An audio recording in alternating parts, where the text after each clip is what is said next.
Guíanos, Señor, en el poderoso y bendito nombre de Jesús. Alumbra los ojos de nuestro entendimiento. Tu palabra dice, y te hago recordar esa promesa, Señor, que la exposición de tu ley alumbra y hace entendido al sencillo. Señor, llévate toda carga, llévate, Señor Dios mío, aquello que perturbe a recibir de tu palabra y que por tu espíritu tú nos hables en la profundidad de la Escritura, Señor. Ayúdame, Señor, a exponer fielmente lo que tú tengas en tu palabra, en el nombre de Jesús. Amén. Cuenta una historia de un matrimonio que se fueron de vacaciones a un hotel. Alquilaron ya un hotel, se fueron de vacaciones. Y cuando se fueron de vacaciones estaban disfrutando, pero ¿qué hacían? Ellos solamente tomaban el desayuno en el hotel. Y después, para abaratar costos, porque se ve que no, económicamente querían un poco ahorrar y salir, para abaratar costos, se buscaban el almuerzo y la cena en otros lados, ¿no? Afuera. Cuando salían y compraban y merendaban ahí afuera, porque veían por ahí los precios del hotel, cómo estaban. Entonces ellos realmente, querían buscar ahí, buscar de cómo economizar. Era un hotel a todo trapo. Y después, terminó las vacaciones, una semana después, y se fueron para arreglar las cuentas en el hotel. Y ahí se dieron cuenta de algo. No se percataron de que estaba todo incluido. En el boleto que ellos pagaron, en el voucher, estaba todo incluido. Desayuno, almuerzo, cena. Era lo que se conoce como el all inclusive. Todo incluido. Pero no se dieron cuenta. Entonces, ¿qué pasa? Esta gente se perdió. Vivió unas vacaciones garroneando, estando ahí diciendo que tenían todo. Pero no lo disfrutaron. Todo lo tenían. Comida, bebida, música, lo que quisieran, piscina, todas las comodidades de lujo del hotel. Pero no lo vivieron. Por no haber leído el voucher. Por no haber entendido lo que tenían ellos, lo que habían pagado. Y así muchos cristianos viven. Entonces por eso Pablo está enfatizando, la semana pasada hablamos de la oración ante la soberanía de Dios. Pablo da una semejante alabanza de parte, glorificando a Dios por el hecho de la salvación, explicando el plan de redención, en esas obras maravillosas que Dios está haciendo. Y en este contexto habla de lo que está hablando, ¿no? De la elección, la redención, la iluminación de Dios, la certificación mediante el sello del Espíritu Santo. Y a causa de estas verdades Pablo está orando, como dice, por esta razón yo sigo orando por ustedes. Pero también vamos a ver ahora cuáles son las peticiones de Pablo, dar los detalles por los que Pablo daba. Dice la Escritura, verso 17 en adelante, él está orando. Vamos a leer el versículo 15 en adelante para entrar en contexto. Por esta causa también yo, habiendo oído de vuestra fe en el Señor Jesús y de vuestro amor para con todos los santos, no ceso de dar gracias por vosotros, haciendo memoria de vosotros en mis oraciones, para que el Dios de nuestro Señor Jesucristo, el Padre de gloria, os dé espíritu de sabiduría y de revelación en el conocimiento de Él, alumbrando los ojos de vuestro entendimiento, para que sepáis cuál es la esperanza a la que os ha llamado, y cuál es la riqueza de la gloria en su herencia de los santos, y cuál la supereminente grandeza de su poder para con nosotros los que creemos, según la operación del poder de su fuerza, la cual operó en Cristo resucitándole de los muertos y sentándole a su diestra en los lugares celestiales, sobre todo principado y autoridad y poder y señorío, y sobre todo nombre que se nombra, no solo en este siglo, sino también en el venidero. Y sometió todas las cosas bajo sus pies, y lo dio por cabeza sobre todas las cosas a la iglesia, la cual es su cuerpo, la plenitud de aquel que todo lo llena en todo. Vamos a meter primera. Hay algo a ver, conocer a Dios. Pablo está hablando de Dios y glorificando a Dios. Se refiere al Señor, como dice, para que el Dios de nuestro Señor Jesucristo, el Padre de gloria. Pero acá también hablando del Padre de gloria, no está hablando tanto desde el punto de vista del esplendor, de su gloria en sí mismo, de su esplendor, de su brillo propio, porque Él es Dios, sino que Él está alabando a Dios y ese Padre de gloria, y esa gloria se refiere a la obra de su omnipotencia, de ese poder portentoso, como lo va a describir unos versículos más adelante. Está hablando desde una óptica de la omnipotencia revelada en la obra de la salvación. Entonces, ¿qué pasa? A Él nos tenemos que acercar en una forma de confianza, pero también reverentes. O sea, confiados, pero no confianzudos. Él es el Dios omnipotente. Muchas veces se pierde en medio de las congregaciones esa reverencia que hay que tener con Dios. Si hay que acercarse a Dios confiadamente, es nuestro Padre amado, pero a nuestro Padre le debemos reverencia. Y acá se está refiriendo, en este sentido, Pablo, de acceder con confianza. Pablo se dirige en este sentido. Por esta causa que estoy orando, haciendo memoria de Él, no cesa de gracia a Dios. ¿Para qué? Hay una cláusula de propósito. Está orando para esto. Para que el Dios y Padre de nuestro Señor Jesucristo, el Padre de gloria, os dé espíritu de sabiduría y de revelación en el conocimiento de ¿qué? De Él. Lo que Pablo está hablando acá, según Clinton Arnold, dice, Pablo ora para que el Espíritu Santo dé sabiduría y les revele perspectivas sobre el glorioso Dios al que sirven. ¿Qué tiene que mover? La perspectiva. Lo que venimos hablando, la cosmovisión. ¿Cómo veo yo las cosas? ¿En qué perspectiva estoy mirando? La perspectiva es desde dónde, de qué punto yo estoy mirando algo. No es lo mismo aquellos que vas a sacar una foto en esa esquina apuntando a aquel lugar, a la pecera arriba, y no es la misma perspectiva estar parado de este lado. Cambia la perspectiva, cambia la visión. Entonces Clinton Arnold está diciendo que Pablo ora para que tengamos la perspectiva de Dios. Pablo está llamando a que tengamos espíritu de sabiduría y conocimiento de Él. Y entendamos esto, como dice en la palabra de Dios, Cristo es la llave, porque es solo en Él y a través de Él que se llega a estas bendiciones, porque Él cumplió las promesas y trajo el plan de redención. Pablo está apelando a la obra del Espíritu Santo, el cual ya poseen, porque el Espíritu Santo que les dé sabiduría. Entonces, ahí podemos ver una gran realidad. ¿No dijo Pablo que ya tenía el Espíritu Santo? ¿Que habíamos sido sellados, puestos como propiedad? ¿No había dicho eso? ¿Y cómo les pide algo que ya tienen? Bueno, lo que Pablo está queriendo decir es que aquello que tiene sea acrecentado, sea afirmado. Porque el Espíritu Santo es el que da sabiduría. Libro del profeta Isaías, capítulo 11. Libro del profeta Isaías, capítulo 11, verso 2. Y reposará sobre él el espíritu de Jehová, espíritu de sabiduría y de inteligencia, espíritu de consejo y de poder, espíritu de conocimiento y de temor a Jehová. Está hablando sobre el ungido. Bueno, resulta que ese mismo espíritu reposa sobre el creyente. Pablo está pidiendo que se incremente para conocerlo a él. La sabiduría es uno de los dones que impartió el Espíritu Santo. ¿Y qué habla la Escritura? Para el conocimiento de Él. Y todo el mensaje nos lleva ¿a entender, a conocer a Dios. La iglesia está llamada a conocer, tener conocimiento de Él. Entendimiento, madurez. Él es que alumbra nuestros ojos. Según Evangelio de Juan, capítulo 14. Verso 26.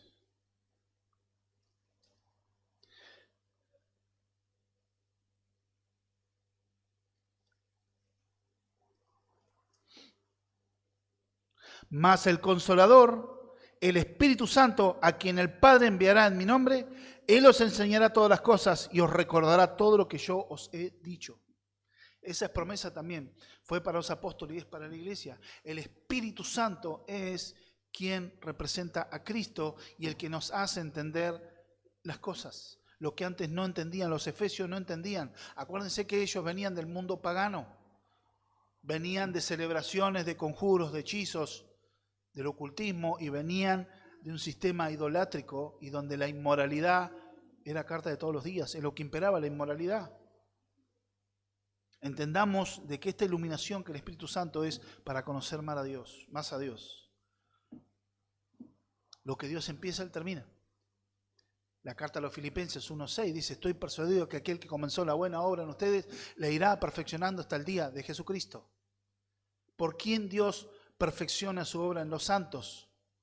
A través del Espíritu Santo. Dios va a culminar su obra. Pero acá Pablo está pidiendo una porción mayor de sabiduría y un más claro entendimiento. Tenían que comprender mejor el camino, no tan solo comprender mejor camino a salvación, sino por sabiduría para todo orden de la vida, para poder comprender lo que antes no entendían. Esto tan solo no es un ejercicio en el intelecto, sino que es una gozosa sumisión y con un espíritu sabio seguir la voluntad de Dios. Como dice en la misma carta de los Efesios, capítulo 5, verso 18, no os embriaguéis con vino, en lo cual disolución, antes bien, ¿qué cosa? Sed lleno del Espíritu Santo. Debemos buscar ser lleno del Espíritu Santo. Él nos ilumina la verdad de Dios. No es tan solo comprender mejor el mensaje de salvación, que solo es a través de Cristo, comprender el Evangelio. Bueno, listo, yo ya he creído en Cristo, soy un hijo de Dios, bueno, ¿y ahora qué? Bien, ese ahora qué es la continuidad de tu vida como discípulo del Señor, como discípula del Señor. Para poder saber cómo se encara la vida, cómo comprenderlo, las cosas que Él tiene. Ayudarnos a tener una mejor relación con Dios, con el Dios vivo y verdadero, al que ahora sirven. Los efesios tenían que tener mayor entendimiento y revelación y asegurarse de que el Dios que ellos ahora servían tenían que ser leales a Él, que era el único y verdadero Dios. Acuérdense que ellos vienen del culto del politeísmo y su deidad máxima era Diana de los Efesios, que era considerada reina de los cielos y la señora de toda la creación. Era protectora, la diosa protectora contra los espíritus que estaban en el inframundo, en el lugar de los muertos, en el infierno, que peleaba contra ellos, que guardaba. Ellos practicaban, tenían oraciones, libros de magia, tenían conjuros, hechizos. Ellos se colgaban bolsas de cuero que en el interior habían escritos y hechizos nombrando protección. Vivían en ese clima del pensamiento mágico, como se denomina, en un clima totalmente esotérico. Acuérdense que Diana de los Efesios también, en sus estatuas, en los costados tiene los 12 signos del zodíaco. O sea, ellos vivían temerosos también porque todo ello dependía de lo que ocurría en las estrellas. Entonces que nosotros podamos entender a la obra de Dios, que ellos tenían que entender y conocer mejor al Dios que ahora conocían y servían. Porque una de las cosas, esto es una reminiscencia de lo que Dios está hablando en su palabra. Es una reminiscencia, está haciendo recordar lo que el Señor Jesucristo oraba en su oración sacerdotal en el Evangelio de Juan, capítulo 17, verso 3. Y esta es la vida eterna, que te conozcan a ti, el único Dios verdadero, y a Jesucristo, a quien has enviado. La única verdad es entender esto, que te conozcan a ti y a Jesucristo, a quien has enviado, que Él es el Dios verdadero. Esta es la vida eterna, dice el Señor. Por ende, la ignorancia es una desgracia para el pueblo de Dios. Dios te bendiga. Bienvenida, Eva. La ignorancia es como decía uno una vez, estaba presentando un muchacho dando una explicación respecto a un tema y un presentador de televisión dijo, bueno, pero viniste solamente para hacer eso, y le contestó sabiamente, qué bonita es la ignorancia para el ignorante. Un pueblo que se maneja en ignorancia es un pueblo manipulable, es un pueblo que puede ser destruido. Libro de profeta Oseas. Libro de profeta Oseas.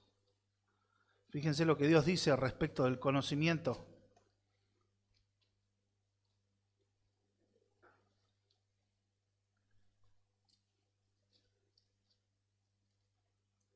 Oseas, capítulo 4,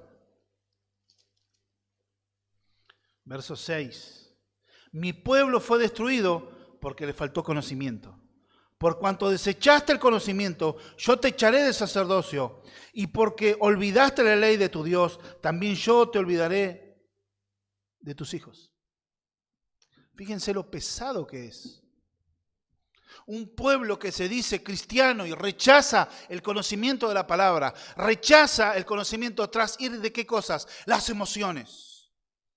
De vivir de experiencias personales que terminan siendo subjetivas y terminan ignorando la verdad, la regla justa, la norma, autoridad máxima que es la palabra de Dios por las emociones.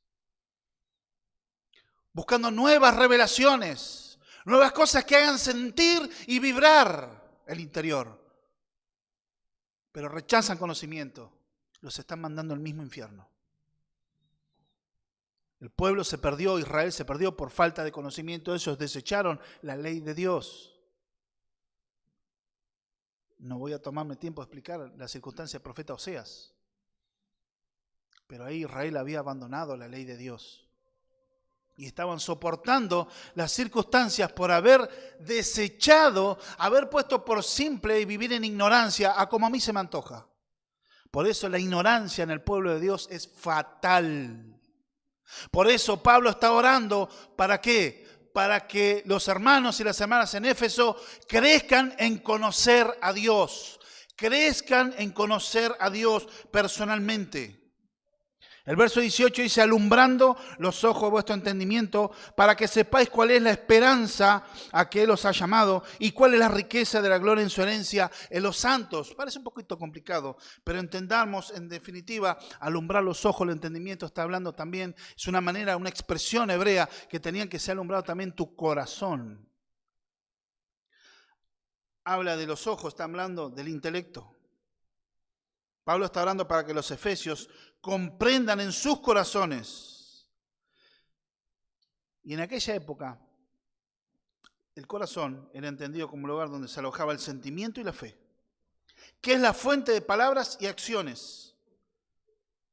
Pero, sin la obra del Espíritu Santo, los ojos y corazones están ciegos. Dice la Escritura, segunda carta a Corintios, capítulo 4, que el Dios de este siglo cegó el entendimiento de los incrédulos para que no le resplandezca la luz del Evangelio. Una persona que el Espíritu Santo no obró en la regeneración está ciego, está muerto en sus delitos y pecados.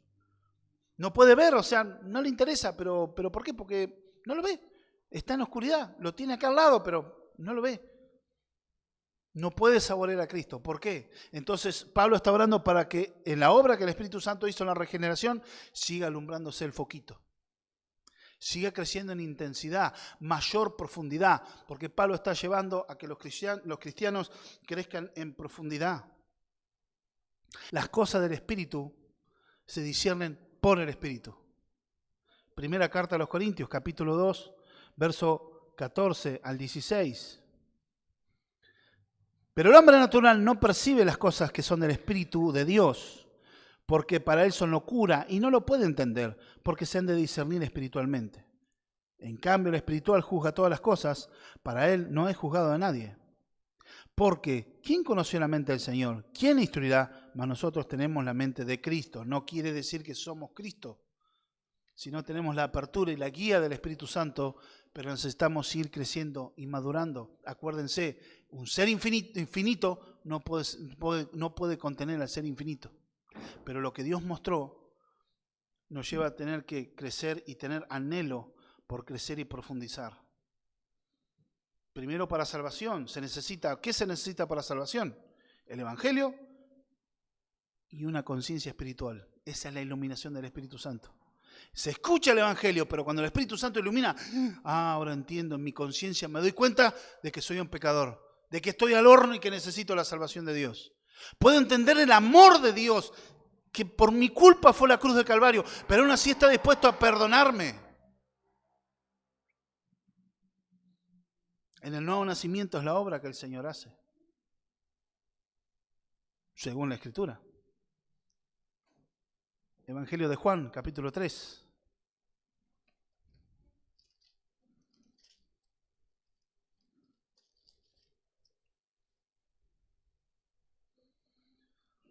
Respondió Jesús y le dijo, de cierto te digo que el que no naciere de nuevo no puede ver el reino de Dios. No lo puede ver a menos que la regeneración actúe.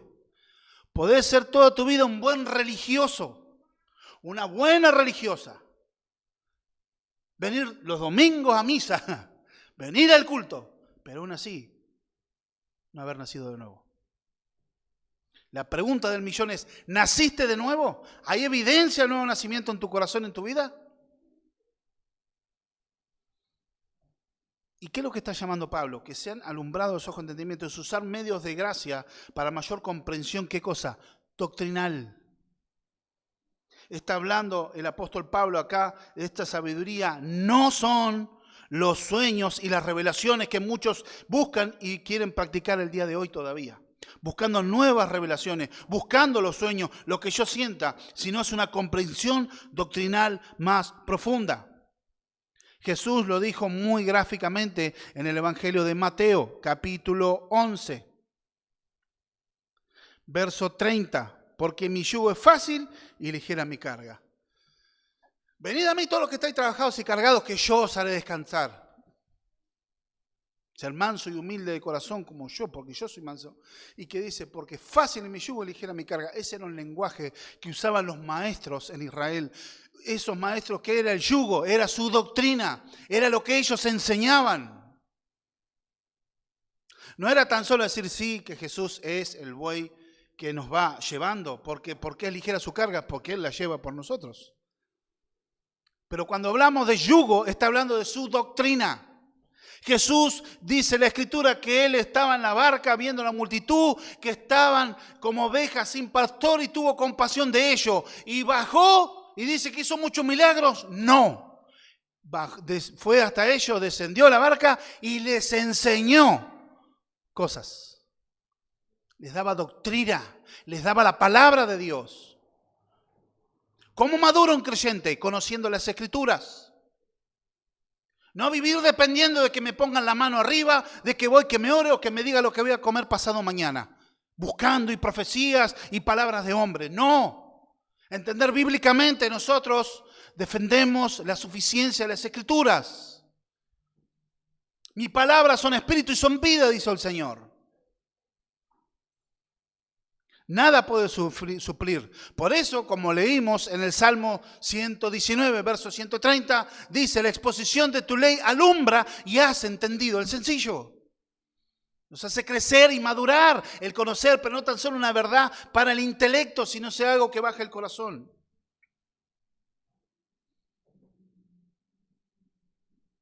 Cuidado con esto.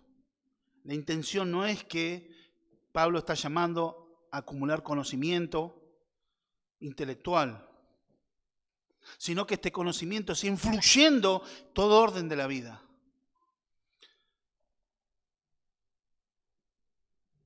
Dice un autor, Hendrickson, este conocimiento disipa la neblina de la ignorancia, las nubes de concupiscencias, la disposición egocéntrica y las envidias. Se torna luminoso el corazón transformado. Y se transforma en las mejores bienaventuranzas. Mateo 5, verso 8, habla de aquellos que son de limpio corazón, porque ellos verán a Dios. Un alma regenerada es limpia, es transformada. La esperanza del llamado, ¿a qué nos llamó Dios? Conquistar el mundo, ser ricos, poderosos, sanos, que nos vaya bien. Eso puede ser un fruto. Pero la esperanza, Dios nos llamó a vivir en esperanza. Primero llamado es desde la eternidad y esto abarca el pasado, el presente y el futuro, como entendemos. En amor, Dios nos eligió y nos predestinó para ser hechos hijos de Él. Abarca toda nuestra vida. Cuando miramos hacia adelante, esa esperanza nos consuela. Esa esperanza es firme, es auténtica, está basada en Dios mismo y en sus promesas. Y así las promesas de Dios son seguras, así como Dios está seguro en su trono, que nunca se conmueve. Dios nunca tiembla en su trono. Dios no se desespera. Dios es Dios. ¿Cuál es la esperanza también en sus promesas? La resurrección de los creyentes. Los hijos de Dios, desde la historia, que han muerto simplemente por enfermedad, al paso del tiempo, o que hayan sido martirizados. Nosotros tenemos una esperanza firme de resurrección. también viene el juicio sobre los incrédulos y sobre la maldad. Porque la Escritura habla de que en el día del gran día del Señor, Él vendrá de los 4 puntos cardinales, enviará a sus santos ángeles a levantar a los escogidos del Señor y desatará el juicio de la ira de Dios contra los incrédulos. Contra todas las naciones que se han rebelado contra Cristo serán destruidos. Él vendrá como Rey de Reyes y Señor de los Señores y vendrá a juzgar a las naciones y juzgará con vara de hierro. Aquel día de lo que nosotros han hecho pasar penurias, dolores, se han burlado, un día tendrán que rendir cuentas delante de Dios. Como habla Apocalipsis capítulo 6, verso 10, claman la nación y dirán que las montañas se tiran alrededor nuestro, que del mar no podemos esconder, porque ¿quién podrá huir de la ira del Cordero? Hoy es el día de salvación, mañana no lo sé. Esa esperanza tenemos, esa esperanza que no avergüenza, esa esperanza que nos estimula, nos fortalece a seguir creyendo más allá de las circunstancias, nos mantiene a vida, nos mantiene de flote cuando las circunstancias por ahí nos están ahogando. ¿Qué esperanza nos da a nosotros de la resurrección? Como dice Filipenses capítulo 3, verso 20-21. Mas nuestra ciudadanía está en los cielos, de donde también esperamos al Salvador, al Señor Jesucristo, el cual transformará el cuerpo de humillación nuestra para que sea semejante al cuerpo de gloria suya, por el poder del cual puede también sujetar a sí mismo todas las cosas. Esa esperanza tenemos. Sí, podemos tener esperanza de ser bendecidos en esta tierra y qué bueno que se pueda prosperar y salir adelante, tener familia, pero nuestra esperanza mayor está en la eternidad. Nosotros estamos viviendo en la eternidad, en el Hijo de Dios, aunque ahora vive, respira, vivimos en carne y hueso, nos podemos enfermar, nos puede doler, pero en Cristo ya estamos caminando en la eternidad. Estamos por un breve tiempo para cumplir un propósito de parte de Dios particular con cada uno, que hace al general de la voluntad de Dios. Pablo está diciendo que se han alumbrado los ojos del entendimiento para que ellos puedan ver el poder disponible de Dios para ellos, para encarar todas las dificultades y las batallas. Muchos hablan del poder de Dios para los milagros, los poderes de Dios para la llave de la prosperidad. Entonces muchos, bueno, tenés que hacerle caso y bendecir y ofrendar a tu líder porque eso abre un código espiritual. Hoy en día está en moda eso, el código espiritual, para que vos seas bendecido. Como que Dios puede ser manipulado por un vil y asqueroso billete de dinero. Dios no puede ser manipulado de eso y uno no tiene el control. Dios es un Dios indomable. Dios es soberano, Él dicta las cosas. ¿Quién gobierna? ¿Dios o el hombre? Pero ese poder es para nosotros encarar la vida, saber cómo criar a nuestros hijos, cómo criar y ayudar a los nietos, cómo hacer negocios, cómo trabajar, cómo en la elección de una esposa, de un esposo, cómo vivir la vida cristiana, cómo estudiar, cómo vivir para la gloria de Dios. Cómo actuar en las distintas situaciones donde por ahí me buscan pelea, me quieren hacer enojar, me cometen un fraude o yo soy tentado a hacer fraude. ¿Cómo reaccionamos? Conociendo la santa y bendita palabra de Dios y siendo iluminados por el Espíritu Santo de Dios. Eso es lo que está orando Pablo. No para estar volando como Superman. Poder de Dios para...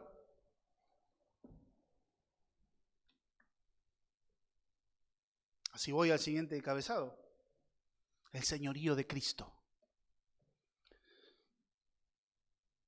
Ver el 19. Y cuál fue la supereminente grandeza de su poder para con nosotros, los que creemos según la operación del poder de su fuerza. Entender las riquezas de su gloria y la herencia en los santos. Y ver, ahí viene la multiplicación que Pablo hace sobre el poder de Dios. Es una tercera petición que Pablo está haciendo. Es que los oyentes sepan que Dios al que sirve, es el único Dios que tiene todo poder completo. Ese poder que obró en nosotros, porque si no, no habría salvación, si no, no habría fe. Ese mismo poder que obró por medio de su Espíritu Santo en la predicación del Evangelio, hoy estaríamos como sus hijos y no estaríamos si no fuera por Él. Y ese mismo poder nos ayuda a perseverar para vivir el Evangelio en este mundo que es hostil para los hijos de Dios, para el sistema. Vivimos a contrasistema. Acuérdense que la iglesia es la embajada del reino de los cielos, pero no está en una tierra amiga o neutral. Es un terreno enemigo. El mundo odia a Dios. El mundo no quiere saber nada con Dios. Escucha las noticias del Evangelio, pero no las acepta. No las recibe, no las quiere, no las busca, no le interesa. Porque dice la Escritura, los hombres amaron más las tinieblas. La luz vino al mundo y los hombres rechazaron la luz porque amaron más las tinieblas, porque sus obras iban a ser reprendidas.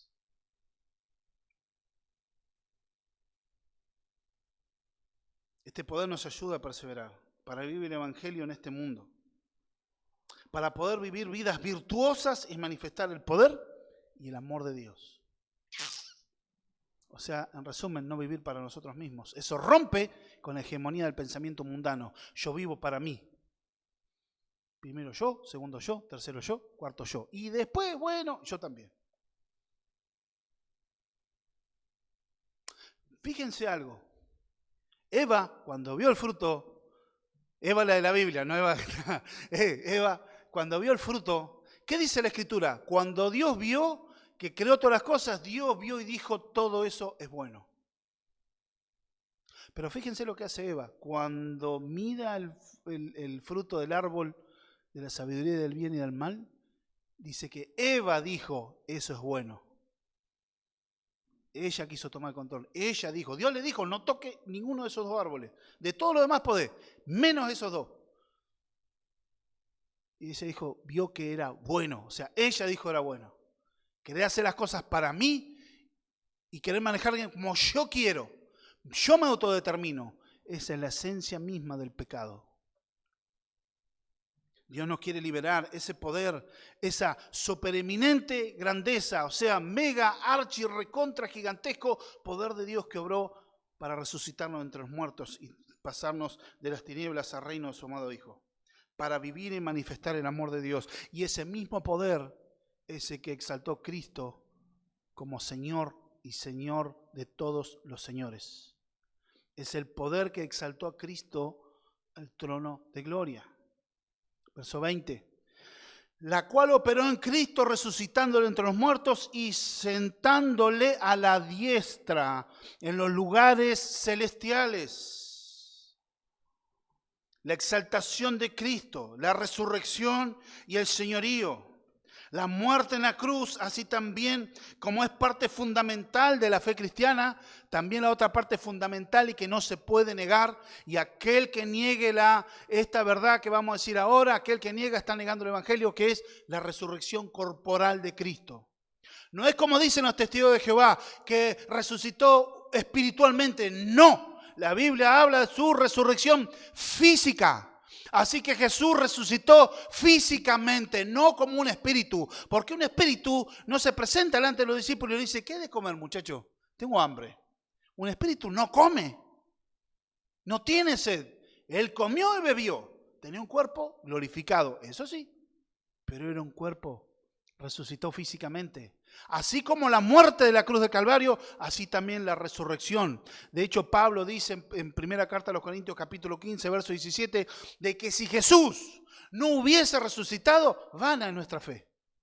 Seríamos realmente lo más dignos de toda conmiseración y lástima. Y la gente podría decir con razón, qué infeliz es estos ignorantes, creer que uno que dice que murió y que resucitó entre los muertos, qué estúpida esta gente, qué ignorante, qué infelices. La verdad que dan lástima, pobres enfermitos. Pero Jesús resucitó, por tanto nuestra fe es verdadera, es eterna y está sostenida en el poder de sus promesas. Cristo resucitó y Él vive, y dice la Escritura, de que después de que más de 500 personas lo vieron, fue llevado al cielo y ahí está obrando que fue sentado a la diestra en lugares celestiales. Cristo ahora está en una posición de más alto honor. El que se sienta a la diestra del rey era la posición de más alto honor. Está hablando figuradamente para que entendamos la relación en la Trinidad. Está en una posición de honor, de poder y autoridad. Se cumple la palabra y cuando Jesús le estaba enseñando también sobre ellos, sobre él, su persona, sobre su señorío, se cumple lo que dice en el Salmo 110, verso 1.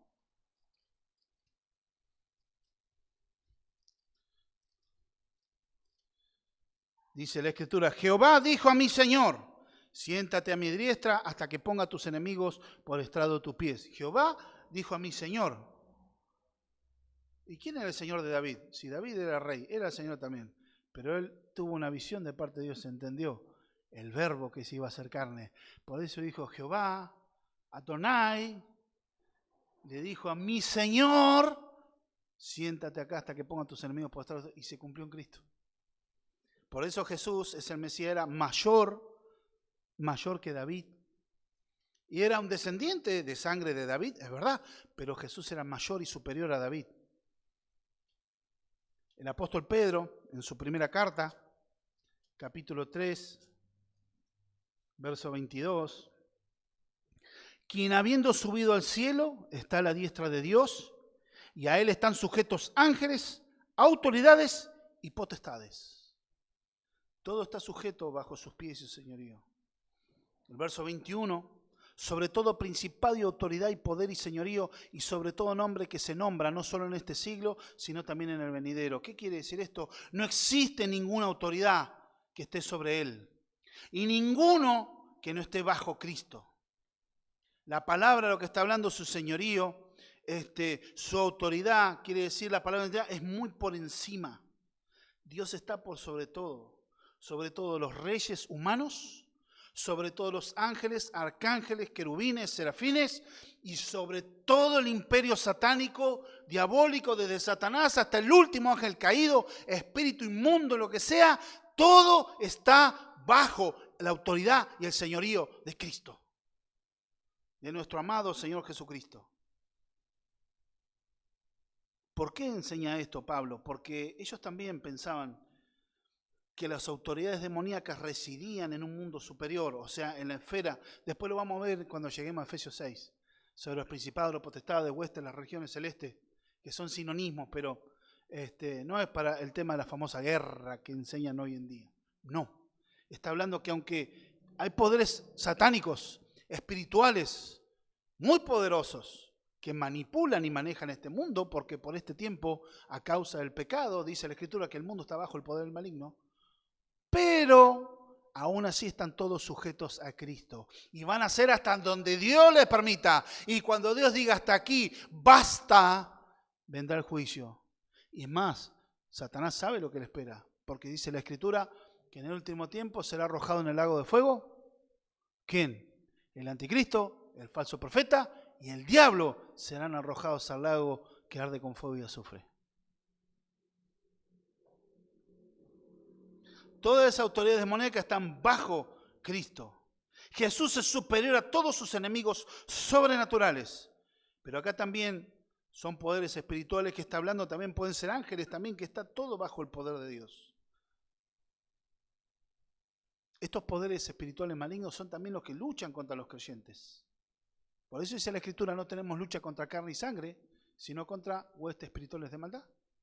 Por eso el enojo, las broncas, las rencillas, la venganza, muchas veces son incitaciones diabólicas.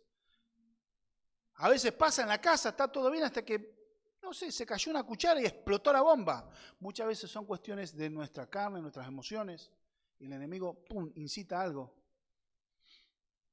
Pero son ataques de las tinieblas también. No es darle, porque a veces no vamos al otro extremo y no, yo le pegué, pero fue el diablo que me incitó y le voló los dientes. No.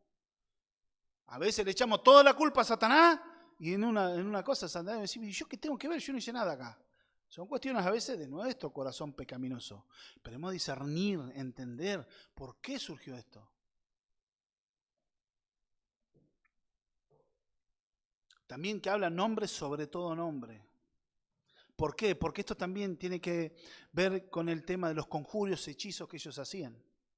Yo te conjuro, espíritu tal, a la diosa Diana, ¿Cuál es el pensamiento hechicero o de magia? Que pueden manipular un nombre o pueden llegar a congraciarse con un dios mediante una ofrenda, un rito determinado, una palabra determinada. Entonces, ¿qué pasa? Con eso se obtiene el favor de esa deidad. Muchos hoy en día, en espacios cristianos, actúan casi de la misma manera. Quieren decir las palabras justas, orar así. Dice la Biblia que todo lo que pidieres en mi nombre os será hecho para que vuestro gozo sea cumplido, para que el Padre sea glorificado en el Hijo. Entonces, hay poder en el nombre de Jesús, ¿sí? Entonces, en el nombre de Jesús vamos a ordenar esto. Pero cuando dice que hablemos en el nombre de Jesús, no está queriendo decir que la palabra en nombre de Jesús, fe en la palabra en sí, no es el abracadabra. No es la llave o código para abrir las puertas del cielo, ¿no?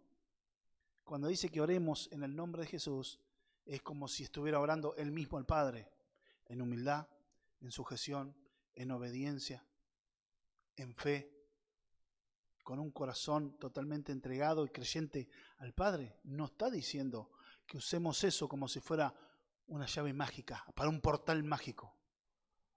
Eso es pensamiento hechicero, no es pensamiento bíblico. ¿Oramos al Padre en nombre de Jesús? Claro que sí. Es la Biblia enseña, pero no. A veces muchos cometen el error de querer manipular a Dios por medio del nombre de Jesús para que Dios haga lo que yo digo. No tiene nada que ver eso. ¿Y por qué su nombre está por sobre todo nombre? Porque ellos creían en el poder del nombre. Ellos tenían sus conjuros, sus hechizos, libros donde tenían invocaciones a distintos espíritus para pedir ciertos favores o protección. Entonces Pablo quería dejarles claro que el nombre del Señor Jesús está por sobre todo nombre, por sobre toda autoridad. Pero aquí queda todo bajo Cristo. Los otros podrían invocar, hacer todos los actos, todo lo que quieran. Pero todo está bajo Cristo. Nada puede competir o amenazar la supremacía de Cristo. Y ahora vemos un gran misterio. La iglesia como cuerpo de Cristo. Dice, y sometió todas las cosas bajo sus pies, y lo dio por cabeza sobre todas las cosas a la iglesia, la cual es su cuerpo, la plenitud de aquel que todo lo llena en todo. Sometió todo bajo sus pies. Libro de los Salmos, capítulo 8.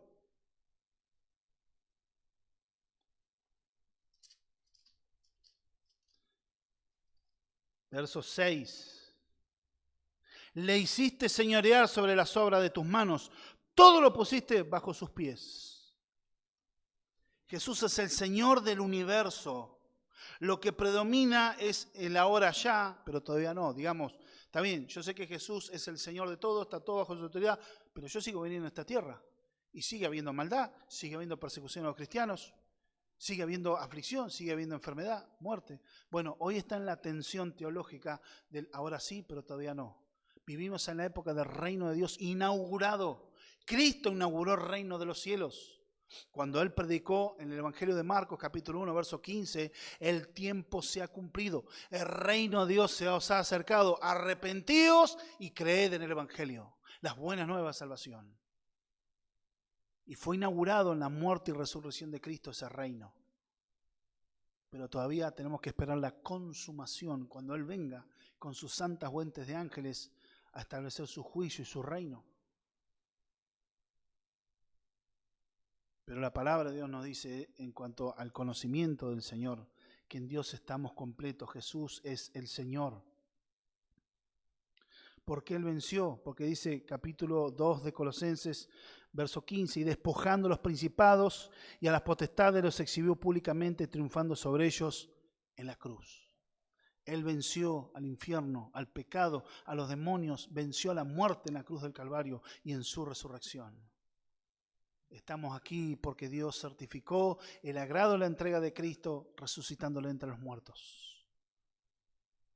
Jesús lo dijo, nadie me quita mi vida, sino que yo la pongo y la vuelvo a tomar cuando yo quiera. Pero Él dispuso en su corazón entregar su vida. Pero su pueblo espera esa consumación final. Todo ese poder y gobierno es en favor de la iglesia, o sea, a Jesús, siendo Rey de Reyes y Señor de Señores, tiene su principal preocupación, ¿por quién? Por su iglesia. también ese pueblo será exaltado y gobernaremos con él. Dice la Escritura que después en su reino gobernaremos con él. La iglesia gobernará con él. ¿Cómo va a ser? ¿Dónde va a estar sentado? No tengo ni idea. Honestamente, yo gracias al Señor que estoy en su reino. Pero encima de Yapa, dice la Escritura que nosotros somos sacerdotes de la realeza. Y reinaremos con él. ¿Cómo? No tengo ni idea. Pero sé que va a ser algo espectacular. Es por la eternidad que estaremos en su presencia. Donde no va a haber más muerte, ni enfermedad, ni dolor, ni tristeza, ni guerra, ni peste, ni maldad alguna.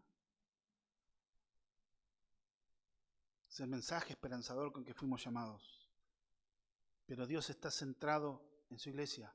Cristo está preocupado por su iglesia. Y dice algún misterio, lo cual es su cuerpo, la plenitud que aquel que todo lo llena en todo. La iglesia es el cuerpo de Cristo. Toma. Pablo está tomando una analogía de un cuerpo. Cada uno con sus miembros bien concertados. Habla de unidad. Habla de llenar todo de Dios. ¿Qué es lo que llena? Cristo llena a la iglesia con su poder y la iglesia tiene que llenar el mundo en la expansión de su reino predicando el evangelio. Aquel que todo lo llena en todo. La iglesia es llena. Algunos por ahí pueden interpretarlo, dicen, bueno, que acá Cristo, esperando en la consumación de las bodas del Cordero, se complementa y se complementaría con la iglesia. Pero daría una idea de que Cristo está incompleto, pero Cristo no está nunca incompleto, Él es completo en sí mismo.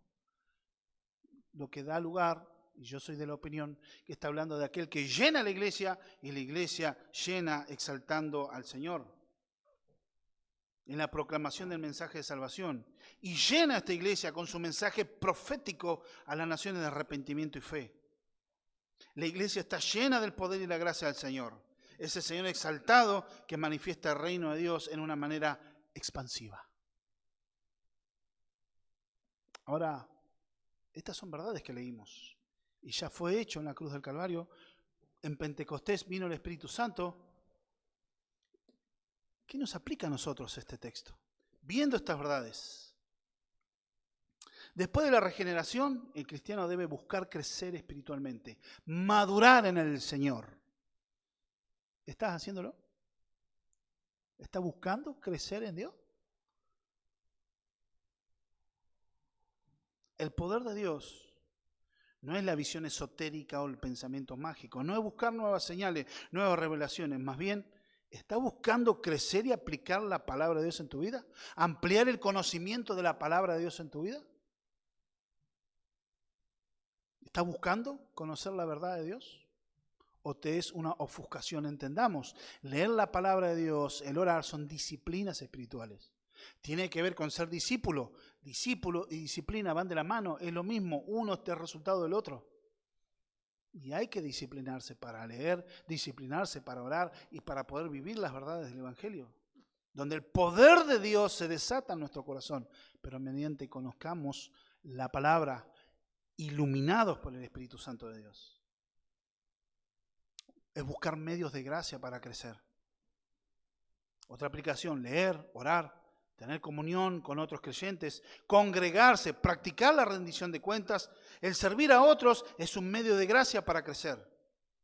El aislamiento es un arma mortal del diablo. Hacer creer a un cristiano que ya sabe todo, ya no tiene más nada para saber, ya está de vuelta. Mira, yo la tengo re clara con tus experiencias, pero el conocer a Dios te quedas corto.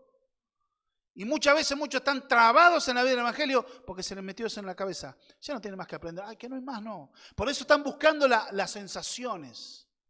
Porque no han entendido la verdad de la palabra, el entendimiento del Espíritu Santo. Porque esto produce apatía, desinterés, seca el corazón. Y produce, como dice la carta a los Hebreos, en el capítulo 5, verso 12 al 14, acá vemos una palabra muy interesante que el autor de los Hebreos le está hablando. Dice así la palabra de Dios. Porque debiendo ser ya maestros, después de tanto tiempo tener necesidad de que se os vuelva a enseñar cuáles son los primeros rudimentos de la palabra de Dios, y habéis llegado a ser tales que tenéis necesidad de leche y no de alimento sólido.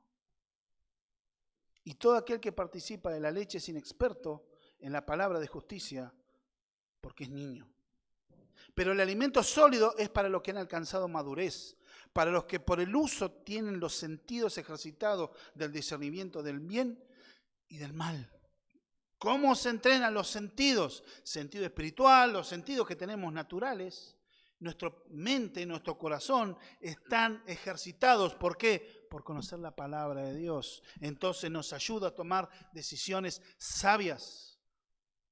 Dice la Escritura que el entendido ve la trampa y se corre, mas el sencillo va y cae en la trampa, dice Proverbio, ¿no? En la palabra dice sencillo, pero la traducción es el tonto. Aquel que no tiene conocimiento, no se da cuenta y cae en las redes del enemigo. Se van haciendo necios al no permitir la instrucción y caen en el lazo del enemigo. Como dice Proverbio, el camino del necio va derecho a su propia opinión. Se cierran, se aíslan. Creyentes que no tienen relación con otros creyentes. Que no tienen relación al congregarse poco y nada, o cuando se congregan, pero no toqué mi espacio personal. No te vayas a meter en mi casa, no digas nada. No me digas nada, yo ya sé lo que tengo que hacer. Terminas aislándote. Terminas rechazando el consejo de Dios. Una palabra oportuna que te pueda hacer crecer y madurar. Que esa palabra puede ser incómoda y sí. Porque yo vengo de un estilo de vida pagano, incrédulo, basado en mi orgullo, en mi egocentrismo. Y yo quiero seguir viviendo así, salvo, pero vivir así. Bueno, lo lamento. En la palabra del Señor dice que somos nueva criatura y aquí todas las cosas son hechas nuevas. Las cosas viejas han pasado y son todas hechas nuevas. Si somos nueva criatura, hay que dejar la mochila del pasado en Dios. Para que Dios sane nuestro corazón, nuestra alma y podamos vivir la vida fructífera de Dios. ¿Comprendés lo que significa ser miembro del cuerpo de Cristo?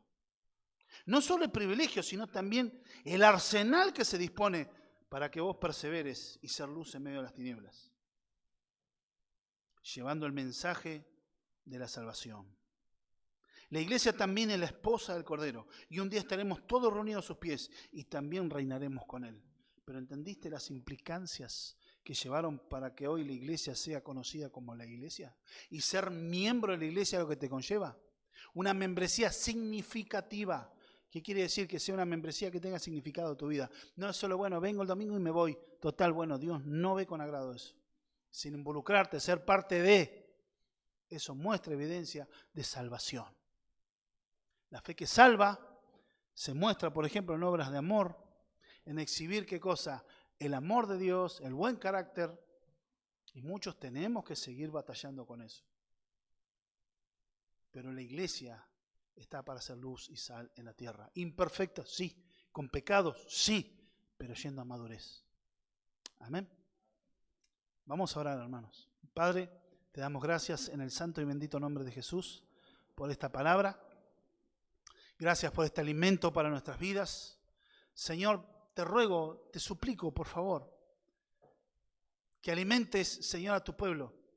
Y que, Señor, seas tú dando luz en lo que quizá en mi torpeza yo no haya podido exponer realmente, Señor, como, Señor mío, hubiera sido necesario, Señor. Quizá en mi torpeza, en mi humanidad no pude hacerlo. Señor, te pido que edifiques a tu iglesia, que la alimente, la fortalezca y le traigas vida y vida en abundancia.